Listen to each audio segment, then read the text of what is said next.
Morning. Welcome to this live edition of the Kindness Project. Today is Friday the 17th. It's Friday? It's Friday or Alan, I don't know. David's? I am joined by a girl who names her eyebrows. It's Charlotte Dames. And I'm joined by the master of early morning meetings. It's Chris Dames. Oh, honestly, I've been up since about 6:30 this morning because I had an 8 o'clock meeting, and then for some reason I've volunteered to host this live show 3 times a week. It's weird. And we're joined by an amazing guest today who literally wrote the book on kindness. It's Bernadette. Hello, Bernadette. How are you? Hello, I'm all right. How are you? Yeah, my kitchen. Yeah, we. You know what? That's one thing about Zooms, right? I'm doing a lot of Zooms both through work and for the podcast at the minute, and I'm always fascinated by people's what background they use for their Zoom. So on the morning Trev, morning Tracy, morning dudes. So what I've had so far is on the meeting this morning. I've had ones where the people are on their phones and the views are wonky. I've had one where somebody had a background of San Francisco, and my gym at the minute is doing all of their training on Zoom. So they're doing all of their exercise classes on Zoom, and one person the other day looked like they were on top of the Empire State Building doing a burpee. I've never ever seen that before. People do. People do what? People probably have done burpees on top of the Empire State Building. I should add that to my bucket list. A burpee on the Empire State Building. Bernadette, how are you? Up there. Yeah, how are you? I'm all right, thank you. Yeah, I'm good. Good. I've got a big coffee. Look. Oh, amazing! What's on your mug? What's on your mug? It says it's that when it when it tells you what colour you want your tea. Oh, cool! That's useful. Yeah. And what colour? And what colour do you actually have your tea? Very, very dark, strong. Okay. But this is coffee, and it's also very strong. Good. My mug. So just non-official question of the podcast is what's on your mug? We'd like to see photos, but on my mug I've got do good, feel good, because this is my Sport Relief mug. So that's got what's on your mug? Well, I'm using one of the generic mugs from the cupboard. But I have 2 very special mugs. And one of them is shaped like an owl's face. Oh, that's an amazing mug. That is my favourite mug. And then there's one, it's just pink and it's got a flamingo on it and it says you're flamazing. You are flamazing. Yeah, you are flamazing. That's brilliant. No, I love that. That's really good. Morning, Sean. Thanks for joining us. And today's question of the podcast for our live listeners, and we've already had a surprisingly active response on social media at the minute, is because Charlotte names her eyebrows, what inanimate objects do you name? Nothing wrong with Tom and Jerry. I think they're perfect eyebrows. Well, I've decided that, and this was only decided yesterday, my eyebrows are now called Chaz and Dave. Yeah, I'm taking it. What else do you name that's inanimate?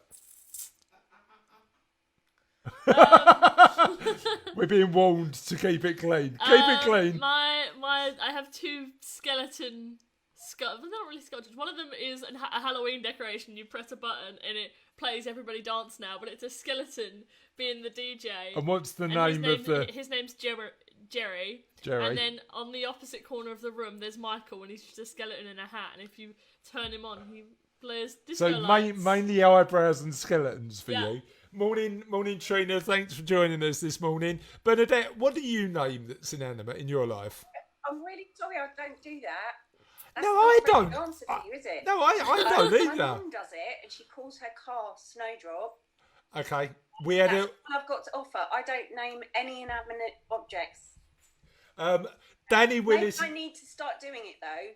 So I will consider during the course of our conversation what I'll call my eyebrows.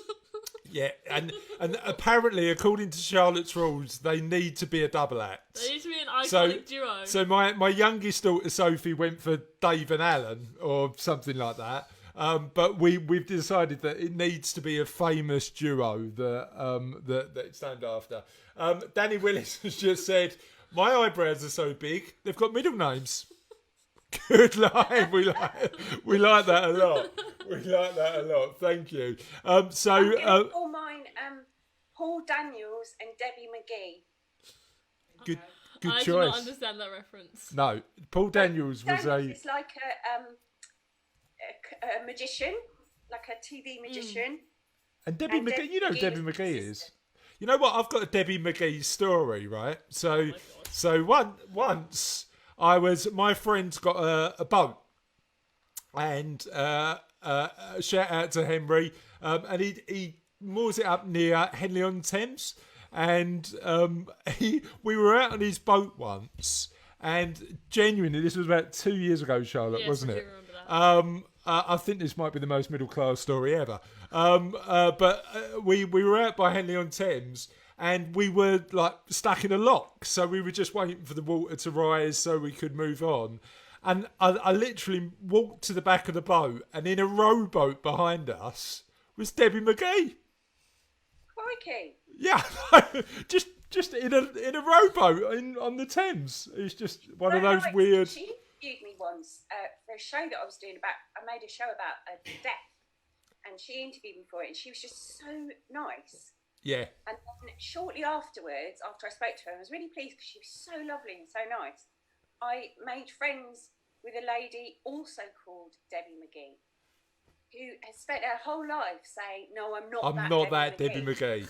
Yeah. Yeah. How did that relationship There start? must be loads of people who grow up, and then the person who has the same name as them gets famous. Yeah. And then you have to live with that, don't you? So there must be loads of them. So I'd be quite interested to know if anyone knows anyone with a famous name. Oh, that's an amazing question. So, unofficial third question of the podcast is, do you know anybody with a famous name that isn't that famous person? That's a really good one. I think we might use that for a future live episode as well. Thing is, we've got such a weird name. The odds of that happening are probably pretty low, aren't they? I mean, aren't we like the only dames in family in England or something? We are. We're that unusual. Do you know what it means? Do you know what the name means? No. I mean, it's. We know where it originates from, but we don't know what it means. It's Flemish. It's like from Holland and Belgium originally, but we don't. Yeah. I don't actually know where it's from. In the life. Oh, somebody's googling for us now, so we might we might be able to find out. So, question of the podcast is: what weird things are your name? Apparently, Trina said that her daughter's partner is Chris Brown, like the singer, which is quite a good one, isn't it? Yeah, so that's a good one. But I'd imagine Chris Brown is quite a common name, right? Well, I had a friend also whose uncle was called Bruce Willis. Oh, that's a brilliant one. Yeah, that's really good. I love that. So thank you for that unofficial question of the podcast. We love when the guests have that input. Just want to mention some things that we think are going on amazingly in the world.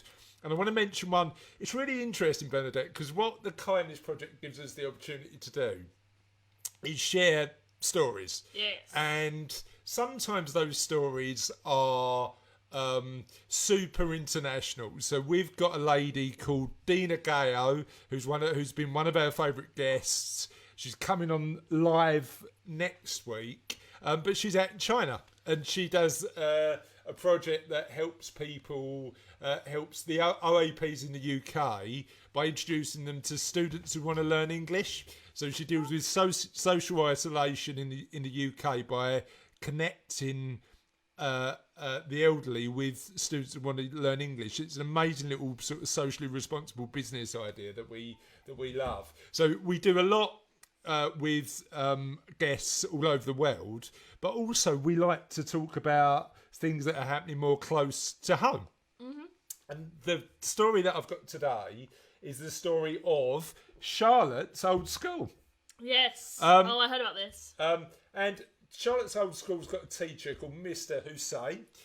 He's a teacher, but he used to be an ambulance driver, and he's gone back to be an ambulance driver while he's off school to help the NHS out. How amazing is that? Yeah, it's brilliant. There's been some extraordinary stories, haven't there, about people sort of returning back to work from retirement as well, which is... Yeah, I mean, it's interesting, isn't it? Because potentially they're taking a risk by doing that, but feel so engaged with our with supporting people at this time. It's been really good. One of our neighbours is an NHS nurse and my brother-in-law, and yesterday she was asked whether she wanted to stay on the ward or go to A&E. So she was just asked. She was like, wow, that's such a, how do I choose between that? So she just messaged me this morning and said, oh, I've chosen to go to A&E because I think that's the most helpful. And that's really sort of humbling, you know, whatever hardships I've personally had, to know that my sister and her friends are in A&E. Yeah. With, to be honest, sometimes not adequate PPE either is amazing.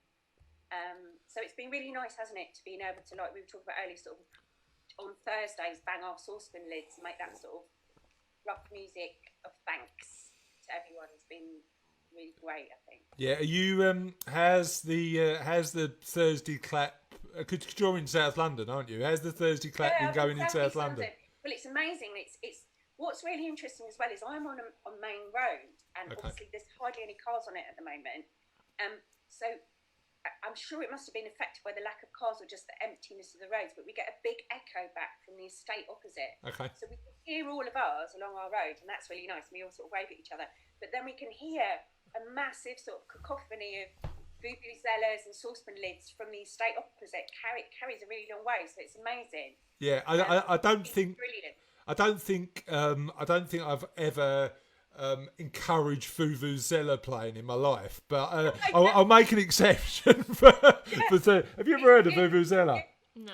It's possibly the loudest and most annoying sound in the world, but I love the sort of improvised instruments as well, like people coming out with, you know, their woks or their old saucepans or a wooden spoon and stuff. That's really fun. It's like this really sort of handmade orchestra. Yeah, my it's funny. My youngest loves the idea of going out with a pot and pan. But we in our street, in our little cul-de-sac, we've sort of decided that we're going to play a song every week. So last week it was "We'll Meet Again." Yesterday it was "We Will Rock You," and then we're going to do a different song. Have we decided? I'm speaking to my wife, who's the expert on this. Have we decided what song we're going to do next week? We haven't decided yet. So if there's a song, listeners and viewers, that you think that we should play in our little cul-de-sac next week, that'd be amazing to hear. Can I just say another massive thanks as well to Mr. David Forsdyke, Yes. who's given us his silver linings. Do you want to start with the first one? Oh, okay. Silver linings is 1 month old. If you've not seen these before, the idea is to find and share silver linings to the coronavirus black cloud. Anything goes as long as it's uplifting, positive and fun. And we love that in the Kindness Project. Yes. So we've been sharing Dave's silver linings every single day, and thanks to Dave for continuing to mention us. Yeah. In case you missed it, BBC weatherman... Oh, God. I mean, right, come on. Now, normally you give the difficult name pronunciations to me, and we've had a comment on today's question of the podcast from one of our favourite viewers, Serena van der Meulen. Well, that was quite good, I thought. So I'm going to let you cover off this Welsh name as you're learning Welsh at the minute. No. A Wayne Win... A whim. Go on, do it. Wayne Wynne Evans Okay, made us smile on Wednesday by drumming along to the BBC News theme tune at the end of his Ford and it was really good, actually. He did a really good job. So that amazing. That's available. And then Don't Quit is a positive poem written nearly 100 years ago by Edgar Albert Guest. But very relevant today. Here it is, read by Idris Elba, who has had and recovered from COVID-19 himself, courtesy of the BBC. So we're going to put a link on the show notes so you can have a look at that. But it is quite an inspiring little poem. So that's good. I think art at the minute is art and theatre and comedy is really important at the minute, Bernadette. Wouldn't you agree? Yeah, I think there's a couple of things. I think one, it's been really wonderful to see everybody's sort of creative response to what's going on, not only the sort of professional artistic community, but sort of everybody, which is really lovely, I think, and shown that we all yearn to and have like loads of creative resources. There's been absolutely countless things every day, and the sort of artistic community, I think, has responded really well. I was about to write on the 14th of March. I do multi-generational projects with sheltered housing and primary schools for the Royal Albert Hall, and the last couple of years we've made shows with these intergenerational groups. We just started, and then lockdown happened, so we were like, oh dear. What did we so do? we managed to sort of design between all of us this kind of through the post correspondence course, or the amount of weeks that we won't be together. And it's interesting because we actually don't really know how it's going to work. We couldn't assume necessarily that some of our older people had access to digital online stuff, so it was quite lo-fi and, you know, just to make sure it's democratic and it's accessible for everyone. But one of the things we did, which relates to what you were doing, is we've organised a time that we're all going to sing, a date and a time that we're all going to sing We'll Meet Again together. Okay. We can't do that sort of online because not everybody has access to it, but I just really like the idea of everyone all over their little bits of London singing that and knowing that everybody's singing that. So I think loads of organisations, and I was in a Zoom meeting yesterday with loads and loads of different artists that work with the South Bank Centre, sort of talking about how they're trying to respond. So I think the professional creative response has been amazing, but also just everyone, you know, drawing rainbows to put in the window, writing poetry and chalk on parks. It's been really beautiful, and it shows you what a gift being able to be creative is, actually. Yeah, I 100% agree. I mean, you are one of our all-time favourite guests on the Kindness Project. I loved being on your. But a long time ago now. It was probably as an audio guest. It was probably 2 years ago now. Yeah. Because you were one of our first ever guests. Yeah, I remember that. So thank you for doing that all that time ago. We're still going. Clearly, you still are. But for our live audience, and the weird thing is that in that 2 years, we've, like, when you came on, we had no audience at all, and now we've got bizarrely, people are quite enjoying it, and we've got about 30,000 podcast subscribers every week. So that's good news. But I want to make sure that we're pointing to your to the previous podcast. So Russ, can you make sure that the previous audio podcasts are in the show notes of doing this? But for our audience who don't know about you and your work, can you tell us a little bit about you?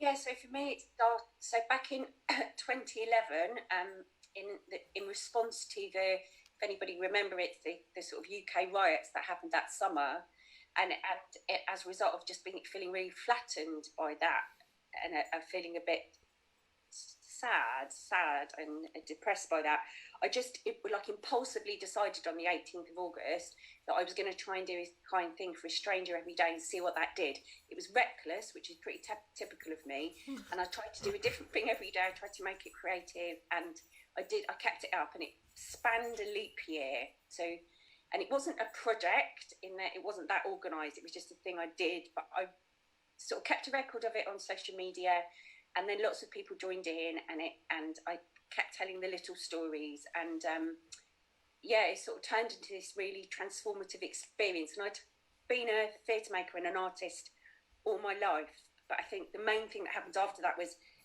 that became the centre. Sort of compassionate practice and kindness became the absolute centre of everything I do and have done since then. Yeah. So I've kept it up. So God knows what day I'm on now. So for 10 years, I've done a kind act for a stranger every single day.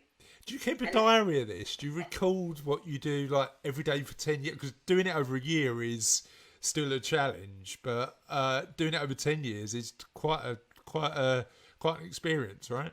Yeah, well, I say, I mean, I don't mean this to sound glibly, but it's a little bit like yoga or playing the ukulele or anything, in that the daily practice is best because then you get really good at it. Yeah. I don't mean that. I don't mean to say that I'm expert at it, because I don't kind of like those sort of terminologies, but just you get to have a really deep understanding of what it is. The same if you do anything every day, and but also you can always do a little thing every day. Yeah. And I guess I got the first year was hugely expensive because I just kept like buying people things, Giving away money. That year I was like, actually, one, I can't keep this up, and secondly, in order to make it available for everybody, it needs to not be so expensive. So the practice of doing it has sort of shifted and changed, and I champion other people's kindnesses as well, and other organisations, and then have written 4 books now, and they all sort of contain very practical exercises and things that can do. So the thing for me was to move away from kindness being extraordinary to being ordinary. Simple. And actually to be unkind, to be the exception.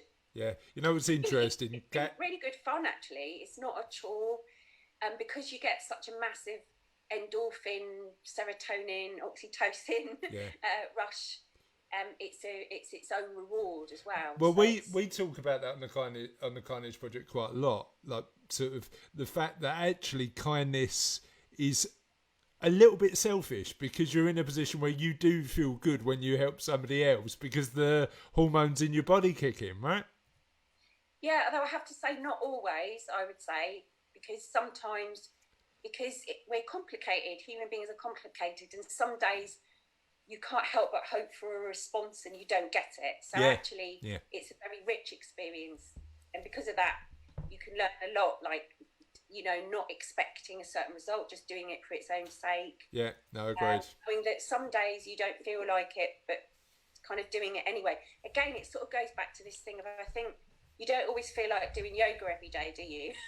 But you do it and then it's good. So I think it does make you feel good, but sometimes it doesn't, and there's always something to learn from that as well. Yeah, no, 100%. So you mentioned about your books. Oh no, I had a supplementary question that I haven't got written down.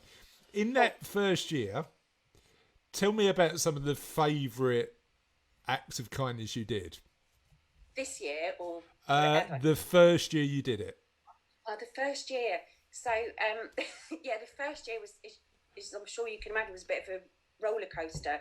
But there was a couple of things. Once my friend contacted me, and she said that her grandma's best friend was lonely because her grandma had died, and that she wasn't leaving the house very much. So I got her a little package together. I found out what her favourite perfume was. I wrote her a little letter and I posted it. And I didn't hear anything until about 4 months later. My friend contacted me and she went, "Oh, just to let you know that she was so blown away by that somebody had contacted her, that she started daring to go out of the house again and started doing shopping for her neighbours, and said that it sort of restored her faith." Now, that was a really interesting and sort of important moment for me, because one, I thought, actually, I might never have found out. So you kind of have to trust in the ripples, if you know what I mean. Yeah. And I found out a lot later, but I still think it was a good thing to do. So for me, one, the effect was really powerful, but two, the biggest lesson was that I might not have known that. I might never have found out, because I was mainly always doing acts of kindness to strangers. I had to take on that I might not find what the impact was. But that was one really good one.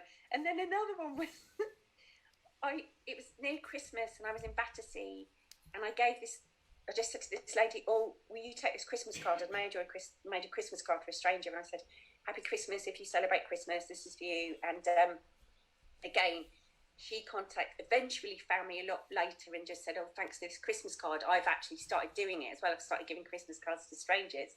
And then the third one, just a really magic one, is I wrote on a £5 note, "I'm doing this, I'm trying to do an act of kindness for a stranger every day. Please take this £5 and treat yourself." And I hid it inside a book in Waterstones in Greenwich. And then a year later, a man sent a photo of the £5 note to me and said, I've just been given this as change in Nottingham and I've given it to a homeless man. And that was amazing. So that took like all that time to come back. It's really amazing. So the question I've got is, how did you pick, what book did you put in and how did you pick the book? Well, that was a good question. So I've done that quite a few times in Greenwich and Waterstones. And they, well, I thought about that and I thought, actually, I'll go to the self-help section because I just thought maybe if you're browsing in the self-help section, you might be needing a bit of a boost. And I put it in a very small volume of sort of mindfulness practice. Okay. Like, you know, when I go, I can't remember the name of the book, so I put it in a mindfulness book. Good choice. And tell us a little bit about your books, because you've got 4 now, or 5? Yeah, 5. I've just finished my 5th book, which is called How to Be Hopeful, which is out in September of this year. And I wrote 2 children's books, and now I have written 3 adults books. So I sort of turned towards hope, even though it's still very much about sort of kindness and compassionate practice, because, and it's interesting actually in the light of COVID, because I think in a way this pandemic's returned hope to us in a lot of ways. Yeah, I think it's interesting. I think it's given you a bit of a different perspective on hope, but also people need to be hopeful in times of crisis, right? That's right. And what I'd noticed before, when I started writing it, which was before this, was that actually the sort of ecosystem of kindness as an active practice was growing and growing and growing. There were more people getting involved, which was brilliant. But a lot of people were expressing sort of hopelessness. And for me, it was connected with the way the stories that are told and the way that we tell them, so that the main message, or one of the overlying narratives, that people aren't really any good and that everything's awful. And it's really hard to counter that.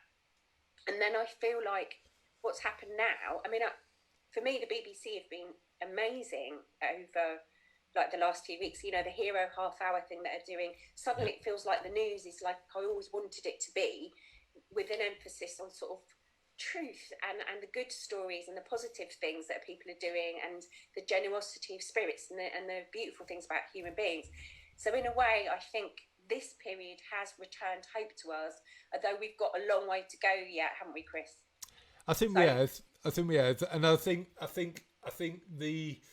for me, it's all down to perspective, and I'm hoping, perspective never shifts overnight, but I'm hoping that people will see the good in people a bit more now, because I think definitely. With this external threat, I agree 100%, and I think the conventional mainstream media has got a part to play, particularly the BBC, in terms of highlighting some of those really positive stories.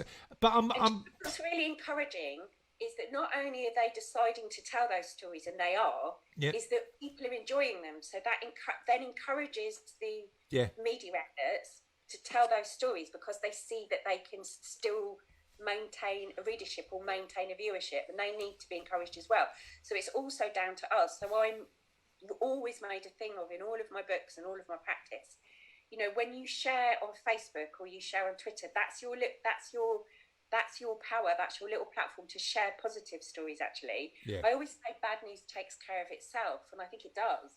We don't need to share that unless you think you've unearthed something that no one knows. I think about good news and positive news and hopeful news and beautiful stories of kindness, they need our support. They're the ones that we share. And you know what? It's one of the reasons we started the Kindness Project 2 years ago, because I was sick of turning on the news and looking at the world through a lens of negativity and divisiveness and everything. When my lived experience, and again, I'm guilty of this because I'm a huge optimist, but my lived experience was actually people were pretty decent. Exactly. I was saying this all the time. I was like, you would think if you watched the news that as soon as we went out to the street, everyone was running around with sort of, clubs to beat each other. And it's just not true. And there's interesting stuff around, that's worth investigating around sort of neuroscience and neuropsychology, about why we're sort of programmed, if you like, or wired to be attracted to negative bias and negative Well, storytelling. part but that's also how we can part counter that's that. evolutionary, So you right? can, again, make a practice of just saying, actually, what good thing happened today? Instead of remembering the one slightly annoying thing that happened, everyone will have more. On my windows, it literally is written, there's more good than bad, there's more hope than fear, there's more love than hate. Yeah. It's literally written all over my windows. And that's true.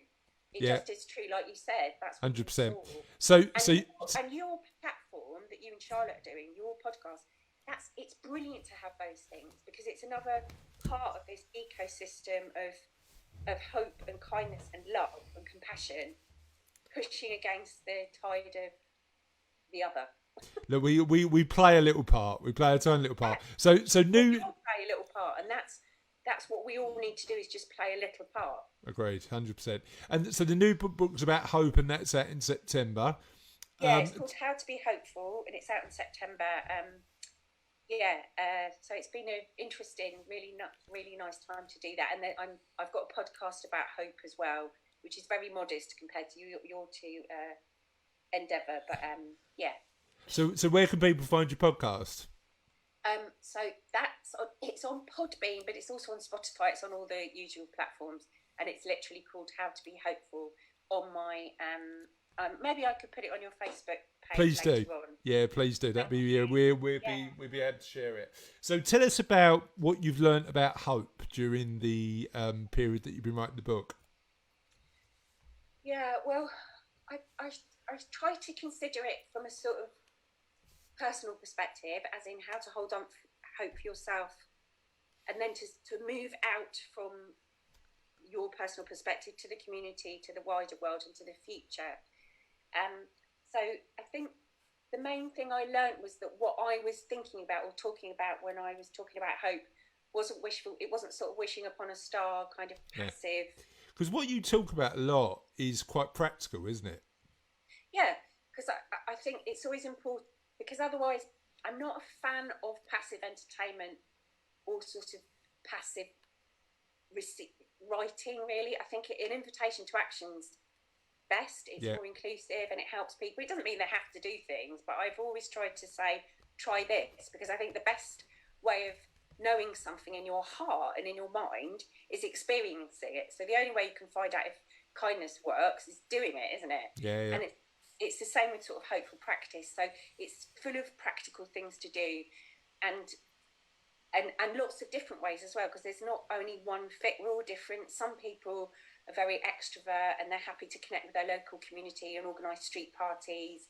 Other people aren't like that, and they're happy to have a smaller tribe of people to connect with, and that might be online. Some people want to go and plant trees in the rainforest or up in Scotland, and other people want to do sort of smaller things. So it's about sort of trying to offer a range of activities and things to think about to encourage hope in yourself. It feels really important, and it feels like a sort of responsibility to be hopeful for children, for the future, for ourselves as well, and to say, not only let's think about what we hope for, and then that's what decide what action we can take to move towards that hope. So basically, I would say, if you're going to sum it up, it's like, what do you hope for? What do we hope for? What can we do to move towards that hope? And there's always something, always. Yeah, good stuff. And tell us, I know two of your books. One's about kindness and one's about wonder.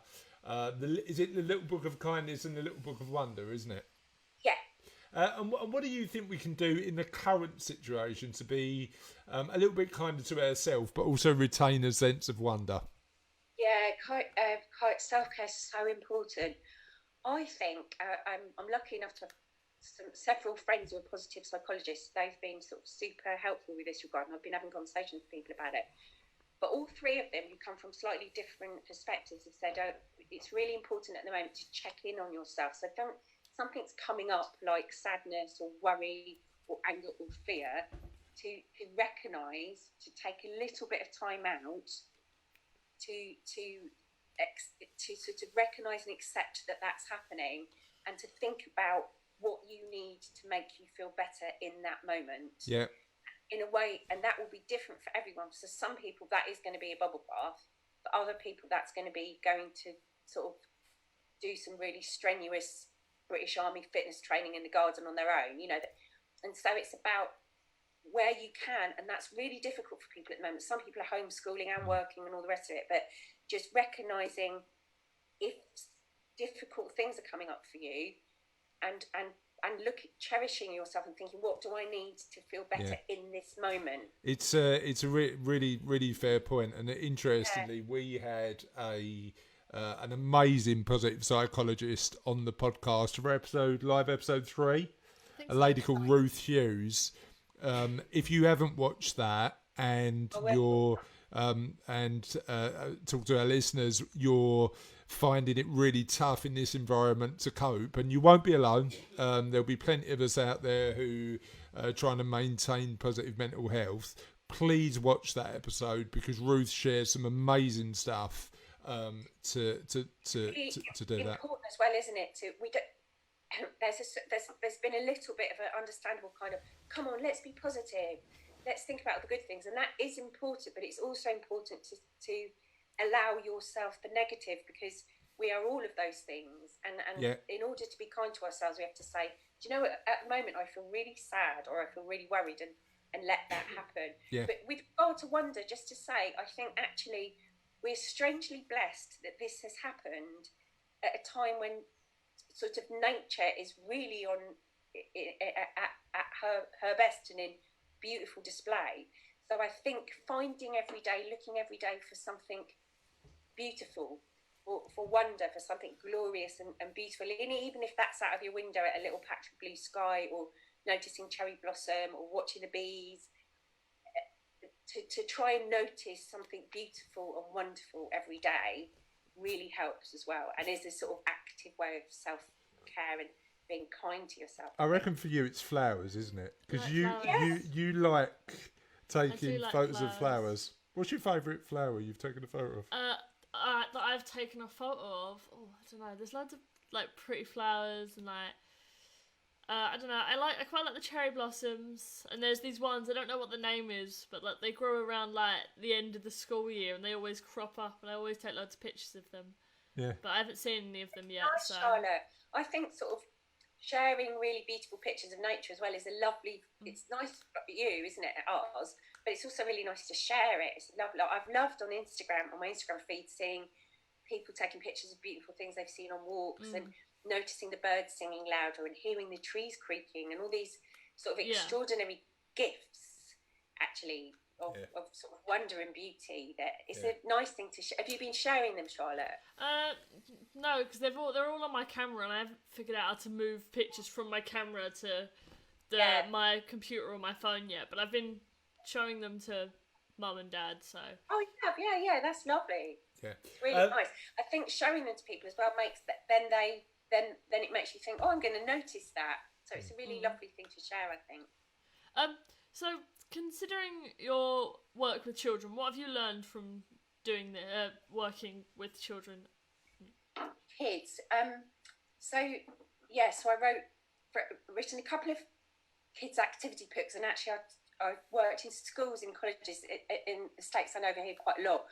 And I think, so the two things I've really sort of learned from kids and try to work with kids is kind of around mischief, because it's really important to play for adults and for kids.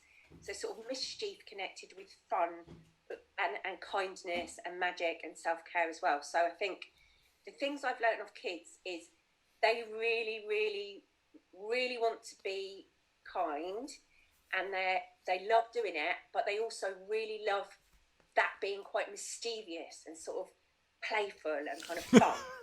No, loads of the activities. Sorry, the only reason we're laughing is because we're quite a mischievous family. Yeah, like I know you are. We are sort of. A lot of the stuff I've written in the adults book came from when I was working with kids. I was like, oh, that's so brilliant. Yeah. Because I think play is important, right? I think you know what was funny. So I did my hour's worth of exercise yesterday, and I took my youngest daughter, who's 8, Sophie, out for a bike ride, and we're lucky that we've got a county park at the back of the house. So I did a 5K run, and she took her bike, and halfway there, we got to this place with some benches. And I decided to jump on the benches. Like I was jumping on the step and then jumping on the bench and then jumping down and jumping down. And Sophie said to me, "Dad, you've done some embarrassing stuff." She's 8, bear in mind. "You've done some embarrassing stuff in your life. This might have topped the list, right?" But that only incentivized me to do it more. I just wanted to. I was like, if this is embarrassing you, I'm doing my job right, aren't I? I mean, normally I only do that with really bad dancing, but yeah, no, it's. That's definitely a thing to learn from children. Children are also, I think, natural optimists.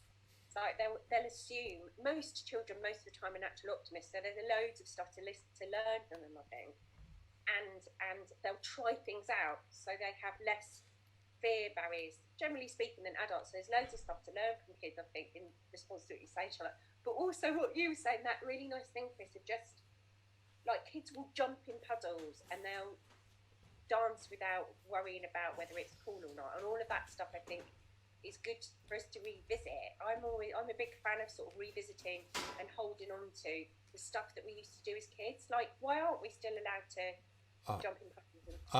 You know what's interesting? We had a question in the podcast last week, talking about what? Oh no, it was earlier this week, wasn't it? I can't remember now. It's all merging into one. What is time? What is the concept of time anymore? But we asked what things are you nostalgic about? What things did you enjoy doing as a child? And one that came up time and time again was runouts or British Bulldog or like so just ads. And one of our listeners didn't know what runouts was. So I'm now tempted to organise the biggest game of runouts you've ever seen once this is all over. Bernadette, are you in? Yeah, definitely. I'm definitely. Good. One person at a time. That's all it takes. Right. I'll referee. So how are you spending your time during this lockdown? Well, I've actually been quite busy because I had to adapt my theatre project for the Royal Albert Hall to a postal delivery one. So I've just sort of finished doing that, and I'm doing the sort of final edits on my book. So actually, weirdly, keeping busy. Yeah. Nothing has changed particularly, except I'm working at home, and before I used to work in my little studio. And it sounds really boring, Charlotte, but it's been quite great. I'm having a massive clear out alongside that, which feels really. I feel like it means that when I emerge, I'll be like, yeah, I totally know where everything is. Are you going full Marie Kondo, or are you just sort of taking it a bit easy? She's wonderful and really inspiring. So I'm not doing the getting rid of stuff because there's nowhere to take it at the moment. Yeah. I'm just sort of sorting things out. So I'm enjoying that, and we are lucky enough, like yourselves, to live near some really beautiful. I'm very near the Docklands, really near a wildlife reserve. We've got a really nice park, so sort of doing that kind of early social distancing kind of walks. Yeah. And we're also doing a lot of sort of guerrilla art things. Like I decorated the telephone box near me is covered in thank you notes. Oh, cool.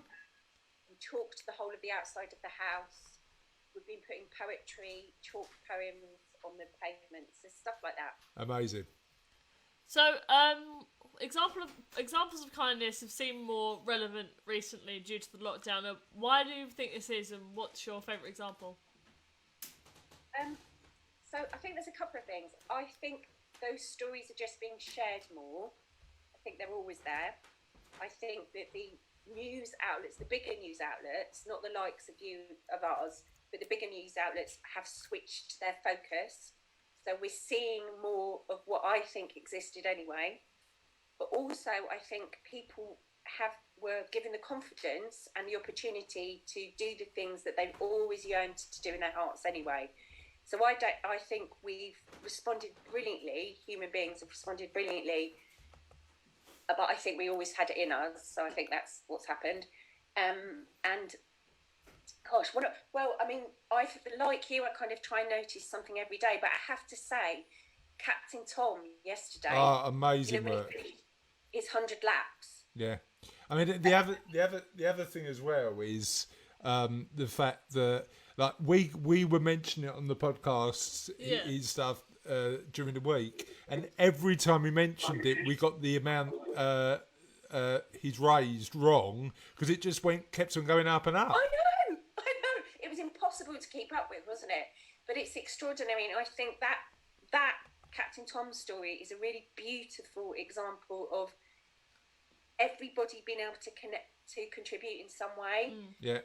Were given if they were able to, but also people who weren't able to. There's a lot of people concerned about money without spare cash, but they were sharing the story.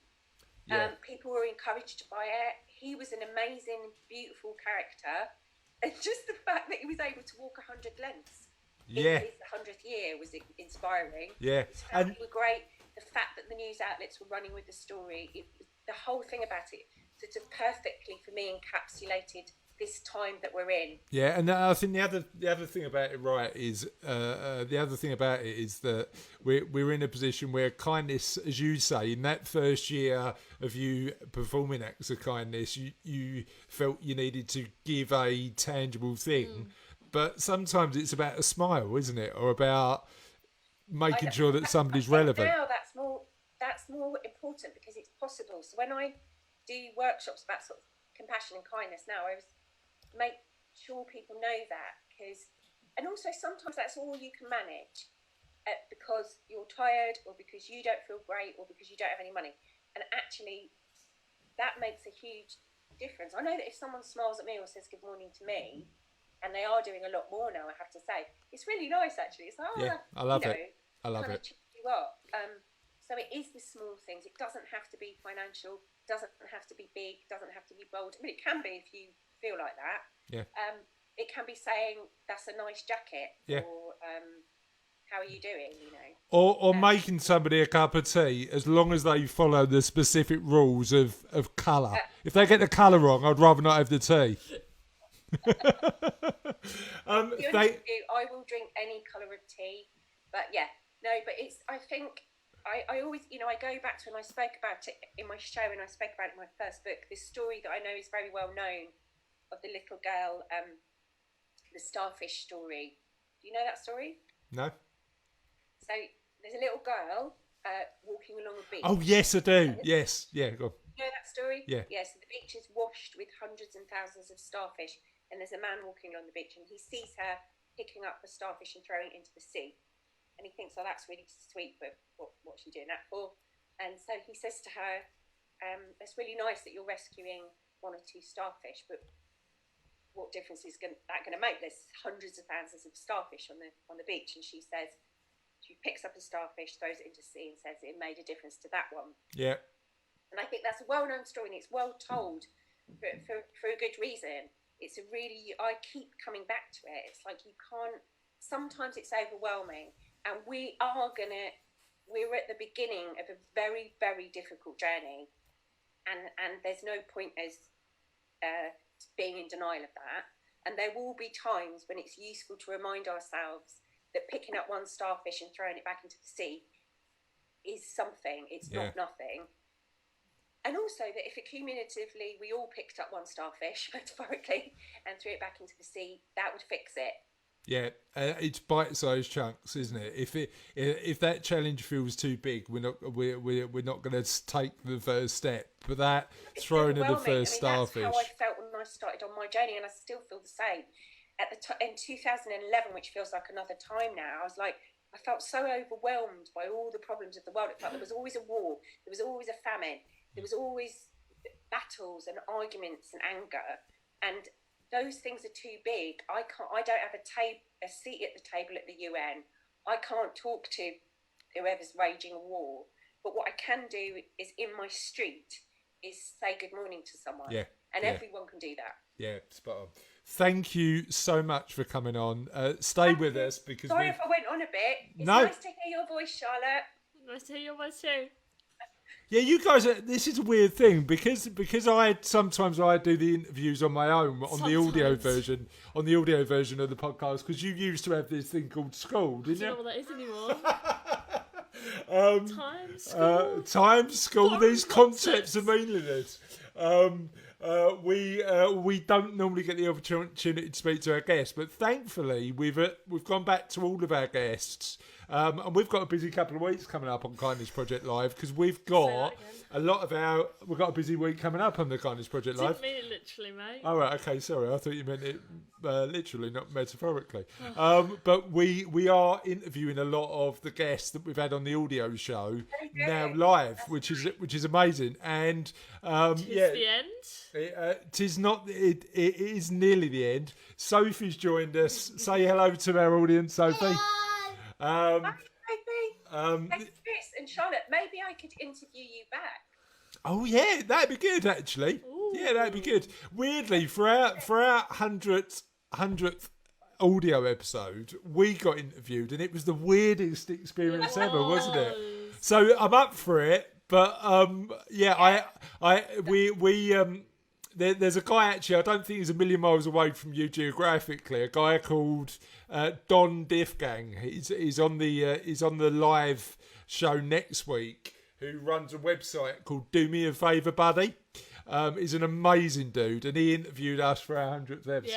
Yeah, it was really good. So, apparently... Tis the end. Tis the end. It's an interesting experience, I think. It's useful, isn't it, getting interviewed, because then you get a feeling of what that is. Well, I think you look at what the work you're doing, and if it is work, I mean, for us, it's just... an opportunity to Did you just yawn? Are we keeping you up?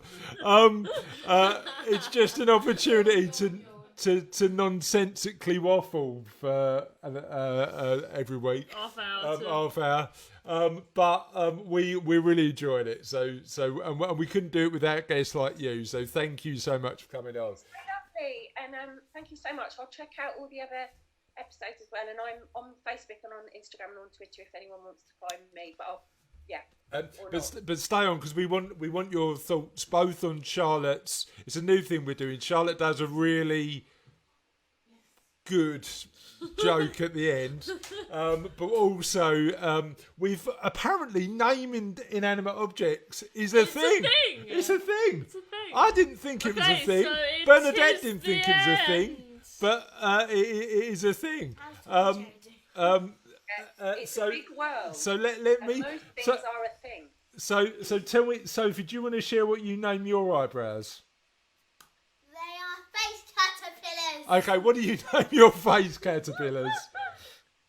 Alan and Dave. Alan and Dave. What one's Alan and what one's Dave? Alan and Dave. Oh, fine, good to know. Same left and right. Apparently, Serena van der Meulen, friend of the show, thank you, Serena, named their Christmas tree Trevor. Don't know why. Lucy Patrick said, we've got Brenda the Builder's Hoover, Susie the Werevac. Apparently it helps on site if you shout, just get me Brenda or I need Susie. And obviously vehicles need names. We've got Bert and Ernie. And obviously when you see the other, you have to don a Sesame Street voice and say, hello Bert or hello Ernie. This is like a real thing. It is. It's like a real genuinely a thing. What are we thinking of Bert and Ernie as cars, Bernadette? Yeah, the cheap. So, I'm really sorry. I've got to go just because my partner's all doing a Zoom on this in a minute. I'm so sorry. Don't worry, we'll see you next time. I'm so sorry. See you soon. Yeah, what did you ask me though, just before I go? But what do you think of Bert and Ernie as car names? Lovely. Good. Thank you so much for joining us, and we'll. That can't be topped. And on that note, Love to everyone. love to Sorry. you. See you soon. Bye. Bye. Bye. So Chris Haycock said, my plane is called Evie. He names his bin called Barrietta. But we call the car Jeep. And that's true. The car has got a name. The car is called Tez. Charlotte. Plane's called Evie. What should we call Bin's called Barrietta. And Lauren's pet rock is called Steve. Dawn Kirk said, our car is called the Red Robin. The last one was called the Pimp. Apparently. Sarah? Oh, my mum used to have this huge spider in her house that seemed to be there for years. She named him Fred. Fair enough. John's just posted a picture of his eyebrows. Let me read the comment above it. My eyebrows are inanimate. Heidi said she's got Kev the Kettle, Freddy Fridge, and Dan, my husband, who's pretty inanimate at the moment. Charming. Terry? The gym hoover is called George, which caused great amusement when we had a trainer called George, especially the time someone dropped George down the stairs. Now, what you haven't told us, Terry, is whether it was the hoover George? or the gym trainer. So Both. let us know on It that. was Or both. George and George fell down the stairs. And Sarah Lou says, we've got a Dave the Duster and the remote control is the doofer. Oh yeah, it is. People call their remote controls a doofer. So while I'm Joke time! I'm going to check on Twitter whether we've got any comments. Because apparently on Facebook it's a thing. On Twitter, they're not impressed by that question. They don't want to react on Twitter. Can you tell us as we've been going on for quite a long episode today? Can you tell us the joke of the day? Yes, okay. It's a paragraph joke, so there's no need to respond. For a period, Houdini used trapdoors in every single show he did. I guess you could say it was a stage he was going through.